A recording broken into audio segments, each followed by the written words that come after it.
Hello friends, अपने YouTube channel goodwill study में आप सभी का स्वागत है। अपने यूट्यूब चैनल गुडविल स्टडी को सब्सक्राइब करें ताकि आने वाली वीडियो के बारे में आपको इन्फॉर्मेशन मिलती रहे। नमस्कार दोस्तों, आज हम पढ़ेंगे मुख्यमंत्री। हमारे यूट्यूब चैनल गुडविल स्टडी में आपका बहुत बहुत स्वागत है। देखते हैं आज मुख्यमंत्री। अपन मुख्यमंत्री में पढ़ेंगे सबसे पहले ये कि ये संसदीय जो व्यवस्था होती है उसमें राज्यपाल तो होता है संवैधानिक प्रमुख, और जबकि मुख्यमंत्री क्या होता है, वास्तविक प्रमुख। ठीक है। अनुच्छेद 164। अनुच्छेद 164 के अंतर्गत क्या है कि राज्यपाल के द्वारा सीएम नियुक्त किया जाएगा। ठीक है। और राज्यपाल सीएम किसको नियुक्त करेगा? जो बहुमत दल का क्या होगा, नेता होगा, उसको सीएम नियुक्त करेगा। कौन? राज्यपाल।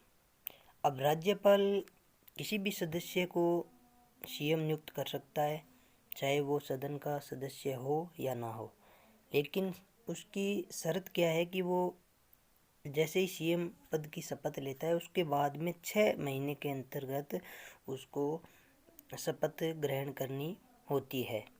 तो अगर शपथ ग्रहण नहीं करता है तो वो क्या होता है, उसको इस्तीफा देना पड़ता है या फिर वो हट जाता है।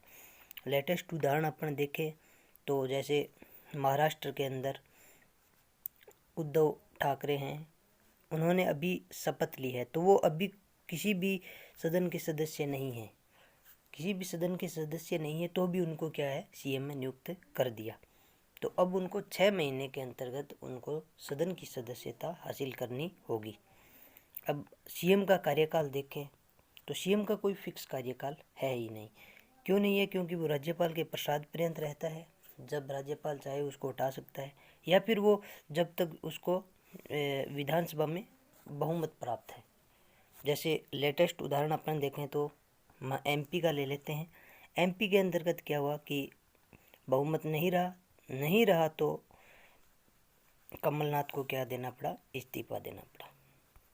तो 5 साल का उनका कोई फिक्स कार्यकाल नहीं है। और ऐसे उदाहरण अपने देश में कई हुए हैं। कर्नाटक का ले सकते हैं अपन, पहले महाराष्ट्र में भी अभी हुआ था। पहले फडणवीस सीएम बने थे, उसके बाद में क्या हुआ कि उनके पास विशेष वो बहुमत नहीं था विधानसभा के अंदर, तो उनको क्या देना पड़ा, इस्तीफा देना पड़ा। अब कुछ ये अनुच्छेद हैं, ये आप दे सकते हो, ये तो ठीक है, ये अनुच्छेद आप याद कर सकते हो। अब अपन देखते हैं कार्य। अलग अलग कार्य हैं, अलग अलग कार्य हैं सीएम के। बहुत महत्वपूर्ण भूमिका निभाता है राज्य का। प्रथम मतलब वास्तविक प्रथम व्यक्ति होता है, संवैधानिक प्रथम व्यक्ति राज्यपाल हो गया, और वास्तविक जो प्रथम व्यक्ति होता है वो क्या होता है, सीएम होता है। तो सबसे पहले उसके पास होती है मंत्रिपरिषद। वो सबसे पहले खुद सीएम बनता है और उसके बाद में अपने मंत्रियों का क्या करता है, चयन करता है। ठीक है। तो सबसे पहले क्या करेगा, राज्यपाल उन्हीं व्यक्तियों, उन्हें जो मंत्री हैं उनको नियुक्त करेगा, जो सीएम उसको सिफारिश करेगा। ठीक है। फिर विभाग देगा उनको, विभागों का वितरण करेगा, देखभाल करेगा, और फेरबदल भी कर सकता है। और किसी भी मंत्री को त्यागपत्र देने के लिए बोल सकता है, या फिर राज्यपाल से बर्खास्त करवा सकता है।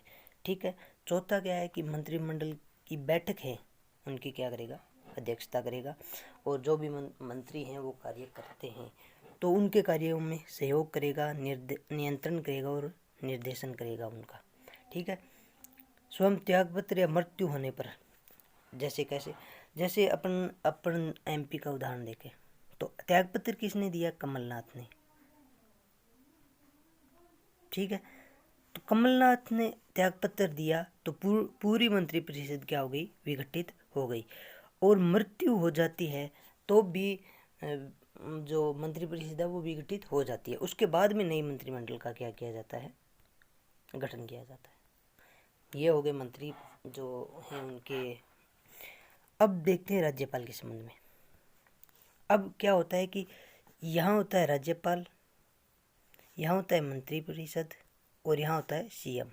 तो इन दोनों के बीच की जो कड़ी है वो सीएम, बहुत महत्वपूर्ण भूमिका होती है। बीच में एक तंत्र होता है, उनका संवाद का प्रमुख तंत्र होता है। ठीक है। कुछ ऐसी भी चीज़ें हैं कि राज्यपाल से मंत्री बिना सीएम की परमिशन से मिल नहीं सकते, तो ये भी एक परंपरा है और ये भी एक इनका क्या है, संवाद है। आगे अपन बात करें तो राज्यपाल क्या है कि अनुच्छेद 167 की बात आप जानते भी हो। क्या होता है 167 में कि राज्य के जो भी कार्य हैं, कौन से विधायी हैं, प्रशासन हैं से संबंधित जो भी कार्य हैं, वो मंत्रिपरिषद को के द्वारा सीएम द्वारा राज्यपाल को संसूचित किया जाता है। किसी भी विषय पर अगर मंत्रिपरिषद ने विचार नहीं किया है तो वो राज्यपाल के समक्ष रख सकता है सीएम। अगर क्या है कि मंत्रिपरिषद उस पर विचार नहीं कर रही है तो सीधा राज्यपाल के समक्ष उसको रख सकता है। अब राज्यपाल अगर नियुक्त करता है, राज्य के अंदर किस किस को नियुक्त करता है, महाधिवक्ता को करता है, आरपीएससी के अध्यक्ष और सदस्य को करता है, और जो राज्य निर्वाचन आयुक्त है उसको क्या करता है, नियुक्त करता है। तो इन तीनों के अंदर क्या है कि ये सीएम है वो परामर्श करता है, मतलब इनसे बातचीत होने के बाद ही ये नियुक्त किए जाते हैं।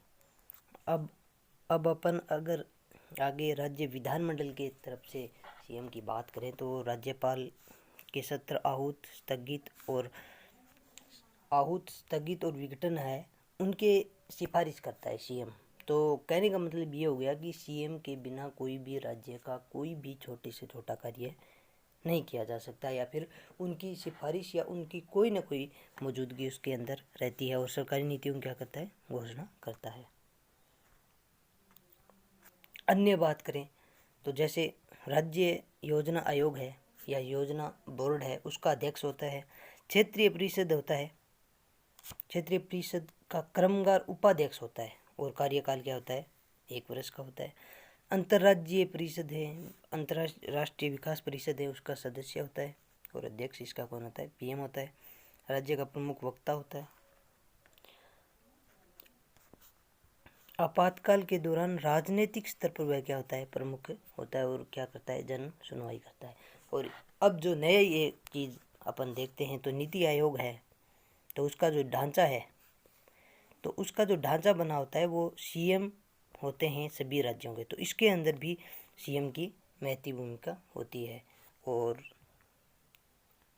जब सभी राज्यों के ऊपर कोई भी नियम लागू करना होता है या फिर राज्य की कोई भी आपात की स्थिति, देश की आपात की स्थिति आती है, तो राज्य जो प्रधानमंत्री हैं वो सभी राज्यों के सीएम से क्या करते हैं, बातचीत करते हैं। जैसे अपन कोरोना काल में देख लें तो लॉकडाउन को बढ़ाने की मांग हो तो लगातार क्या है कि सीएमओ की बैठक होती रहती है, तो सब एक प्रकार से सीएम और सभी मतलब मिल बैठ के जो काम करते हैं उसमें सीएम की बहुत महत्वपूर्ण भूमिका होती है। राज्यपाल के संदर्भ में देखें तो जो राज्यपाल है वो अनुच्छेद 163 के अंतर्गत कार्य क्या करता है, स्वविवेक का कार्य करता है। उसके अलावा कोई भी कार्य है वो सीएम के अनुसार ही होता है, अन्य कार्य मतलब सीएम। और 164 में सीएम की नियुक्ति होती है और सीएम की नियुक्ति होने के बाद मंत्रियों की नियुक्ति कौन करता है, सीएम करता है। राज्यपाल उनको क्या क्या करता है, औपचारिक लागू करता है उनको। अनुच्छेद 167 आपको बहुत बार बता दिया, आप कमेंट बॉक्स में बताना कि अनुच्छेद 167 के अंतर्गत क्या है, क्या चीज़ें हैं इसमें और क्या दिया गया है। अब कुछ राजस्थान के तथ्य देख लेते हैं कि वर्तमान में कौन है, कौन कैसा। वर्तमान के अंदर मुख्यमंत्री कौन है राजस्थान का, अशोक गहलोत हैं, 25वें हैं क्रम के अनुसार, 13वें हैं व्यक्ति के अनुसार। प्रथम हीरालाल शास्त्री थे और प्रथम जो केंद्र के द्वारा नियुक्त किए गए थे वो थे CS वेंकटाचारी। मनोनीत की बात करें तो हीरालाल शास्त्री मनोनीत थे, CS वेंकटाचारी मनोनीत थे, और जो जयनारायण व्यास थे वो निर्वाचित भी थे और मनोनीत भी दोनों थे। पहले निर्वाचित की बात करें तो टीकाराम पालीवाल है, सबसे युवा की बात करें तो मोहनलाल सुखाड़िया हैं और सबसे ज़्यादा कार्यकाल भी इनका रहा है। अल्पसंख्यक की बात करें तो बरकतुल्ला खां हैं, गैर कांग्रेसी की बात करें तो बेरोज सिंह शेखावत हैं, 1977 में सीकर से ये अपने सीएम रहे हैं। और प्रथम SC अनुसूचित जाति की बात करें जगन्नाथ पाड़िया भरतपुर से रहे हैं। कम कार्यकाल की बात करें तो हीरालाल देवपुरा 16 दिन के लिए मुख्यमंत्री बने हैं। हरिदेव जोशी एकमात्र ऐसे मुख्यमंत्री हैं जो 3 साल के लिए बने थे लेकिन अपना कार्यकाल कभी भी पूरा नहीं कर पाए और विधानसभा अध्यक्ष भी ये रह चुके हैं। प्रथम महिला की बात करें तो वसुंधरा राजे हैं। 2003 में ये झालरापाटन से अपने क्या रही हैं, सीएम रही हैं। अब कई बार ये क्वेश्चन इम्पोर्टेंट हो जाता है कि राजस्थान की विधानसभा में विश्वास प्रस्ताव कितनी बार पेश किया गया है, तो अपन इसको क्या करेंगे, 4 बार किया गया है। कब कब किया गया है? 1990 में, 1990 में 2 बार किया गया, 93 में और 2009 के अंदर। अब एक क्वेश्चन आता है कि 3 या 3 से अधिक बार जो सीएम हैं वो कौन कौन बने हैं, तो मोहनलाल सुखाड़िया 4 बार बने हैं, हरिदेव जोशी 3 बार बने हैं, भैरू सिंह शेखावत 3 बार बने हैं और अशोक गहलोत इस बार कौन सा कार्यकाल है इनका, 3 बार का कार्यकाल शुरू हो गया है।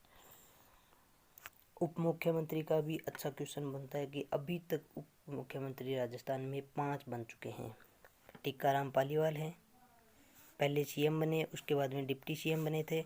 हरिशंकर भाभड़ा हैं, बनवारी लाल बेरवा हैं, कमला बेनीवाल है और सचिन पायलट जी हैं।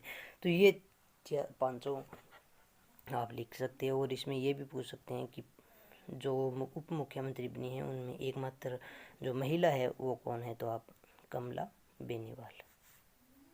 ठीक है, ये ठीक है सिस्टम।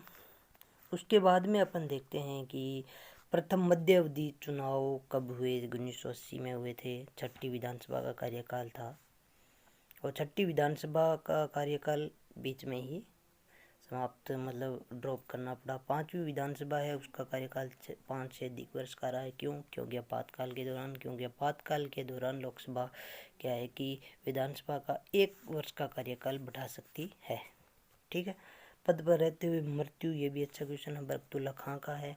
हरिदेव जोशी 1, भैरव सिंह शेखावत 2 और वसुंधरा राजे 3 ऐसे सदस्य या फिर व्यक्तित्व मान सकते हैं जो सीएम के साथ साथ विपक्ष के नेता भी रह चुके हैं।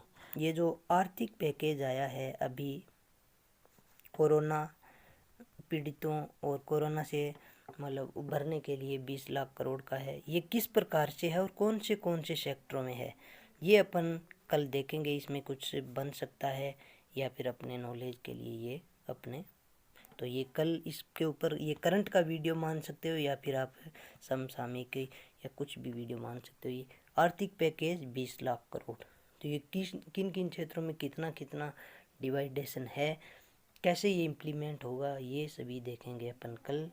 वीडियो देखने के लिए बहुत बहुत धन्यवाद। शेयर करें, लाइक करें, सब्सक्राइब करें। धन्यवाद।